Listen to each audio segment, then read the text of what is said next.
نقاب عورت کے لیے پورا جسم ہے, چہرے کے نقاب نہ کرنے کے بارے میں کیا حکم ہے؟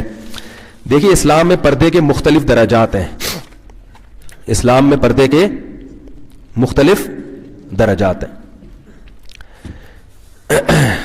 ایک درجہ تو یہ ہے کہ عورت اپنے آپ کو اتنا چھپا دے کہ اس کی چادر پہ بھی مرتی نظر نہ پڑے کبھی بھی,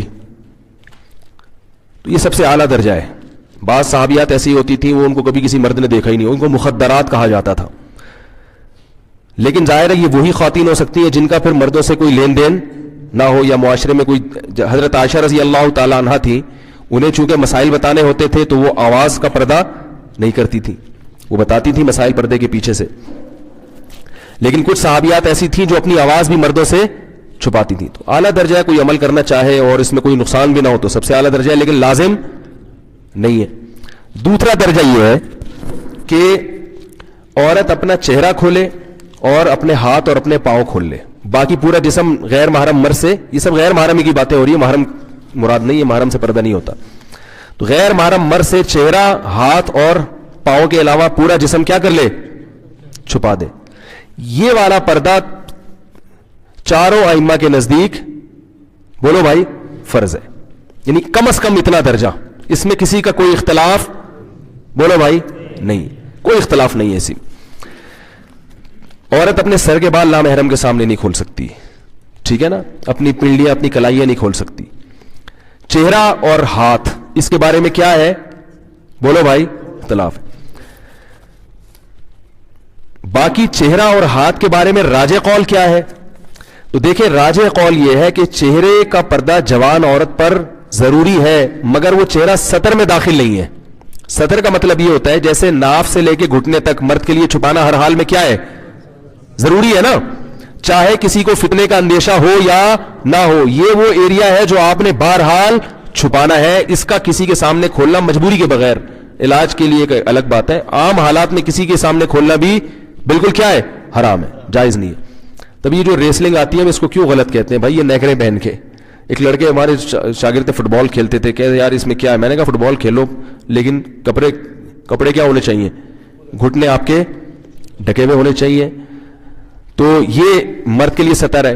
تو عورت کے لیے چہرہ, ہاتھ اور پاؤں کے علاوہ کا جو ایریا ہے نامحرم کے لیے وہ کیا ہے, سطر ہے. اس میں فتنے کا اندیشہ ہو یا نہ ہو, جوان عورت نے بہرحال وہ بولو بھائی چھپانا ہے.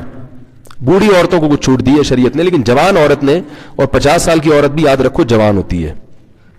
بعض لوگ جوان کا مطلب لیتے ہیں کہ 19 سال کی ہو, جب تک بالکل اس کو اتنی چہرے پہ جھریاں نہ آ جائے کہ استری کرنے کی باقاعدہ ضرورت پڑ جائے, اتنی جب تک جھریاں نہیں آتی وہ کیا سمجھی جاتی ہے شریعت کی نظر میں, جوانی. اتنی زیادہ اس میں اٹریکشن ختم ہو جائے کہ کسی کو پیسے بھی دونا تو وہ شادی کرنے کے لیے تیار نہ ہو. جیسے ایک چٹکلا ہے, ٹائم ہے سنا دوں. وہ ایک آدمی کی شادی ہوئی, اس نے بغیر دیکھے شادی کی, اس کو بتایا گیا بھائی بڑی حسین دلہن ہوگی. جب اس نے دیکھا تو وہ تو بالکل ہی بہت ہی بیچاری بدصورت تھی. تو قاضی صاحب نے نکاح پڑھایا, تو اس نے قاضی صاحب سے پوچھا جی آپ کی نکاح پڑھانے کی فیس کتنی ہے؟ قاضی صاحب نے کہا جتنی اچھی تمہیں دلہن لگ رہی ہے نا اتنے پیسے دے دو. بھائی پہلی رات میں دلہن تو سبھی کو اچھی لگتی ہے نا, قاضی صاحب کا خیال تھا 1-2 کروڑ روپے تو ملیں گے لازم. جتنی اچھی تمہیں دلہن لگی ہے اس حساب سے کیا کرو, نکاح میں نے پڑھا ہے, اس دلہن کو حلال میں نے تمہارے لیے کیا ہے, تو مجھے ظاہر ہے تگڑی رقم ملنی چاہیے. جیسی تمہیں دلہن دلائی ہم نے, یعنی تمہارے لیے حلال کی ہے نکاح پڑھا کے, تو اس حساب سے کیا ہونا چاہیے, ہمارا کمیشن ہونا چاہیے. تو اس آدمی نے کیا کیا, 10 روپے پکڑا دیے.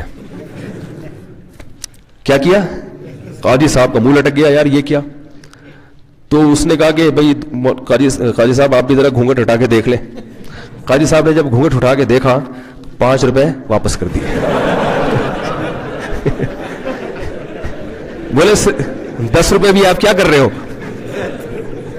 زیادہ دے.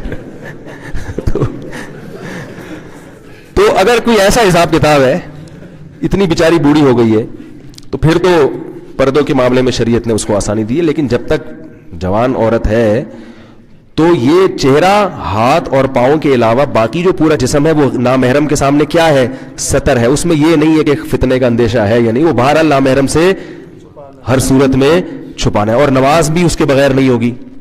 نماز میں اگر سر کے بال کھل جائیں, پنڈلیاں کھل جائیں تو نماز نہیں ہوتی. تو نماز میں بھی جیسے مرد اگر سطر کھلا ہوا ہو مرد کا نماز میں، قمیض کے بغیر آپ کی نماز ہو جائے گی، لیکن اگر سطر کا ایریا آپ کا کھلا ہوا ہے تو نماز آپ کی نہیں ہوگی. تو نماز سے خواتین سمجھیں جتنا ایریا نماز میں چھپانا فرض ہے اتنا نامحرم کے سامنے چھپانا بھی فرض ہے سطر ہونے کی وجہ سے.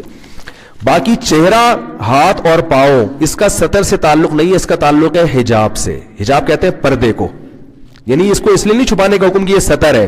اگر اس لیے حکم ہوتا تو نماز چہرہ کھول کے عورت کی نہ ہوتی. سمجھ رہے؟ تو اب دو لوگ کیا کرتے ہیں جن کو اس چیزوں کا علم نہیں ہوتا، دونوں چیزوں کو کیا کر دیتے ہیں، گڑبڑ کر دیتے ہیں.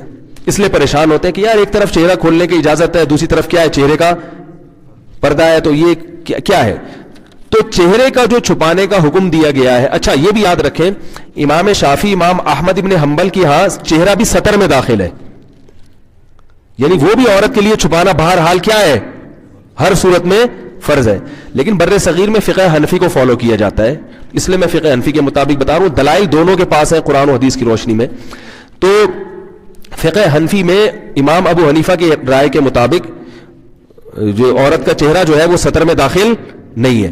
تو وہ اس لیے فقہائے حنفیہ نے کتابوں میں یہ لکھا ہوا ہے کہ عورت پر چہرے کا چھپانا فرض نہیں ہے نامحرم سے. فرض نہ ہونے کا مطلب کیا کہ وہ سطر میں داخل نہیں ہے. بعد کے علماء نے فتویٰ اسی پر دیا کہ اس کا تعلق کس سے ہے، حجاب سے. تو جہاں فتنے کا اندیشہ ہوگا وہاں عورت کو چہرہ چھپانے کا حکم دیا جائے گا.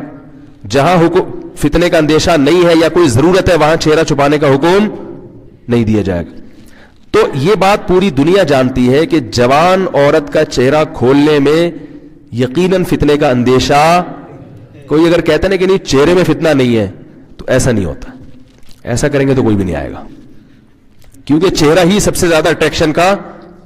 بھائی آپ جب کسی کو دیکھتے ہیں، کسی لڑکی کو غلط نیت سے دیکھتے ہیں تو اس کے سب سے پہلے چہرے پہ نظر ڈالتے ہیں. چہرے میں اٹریکشن ہوگی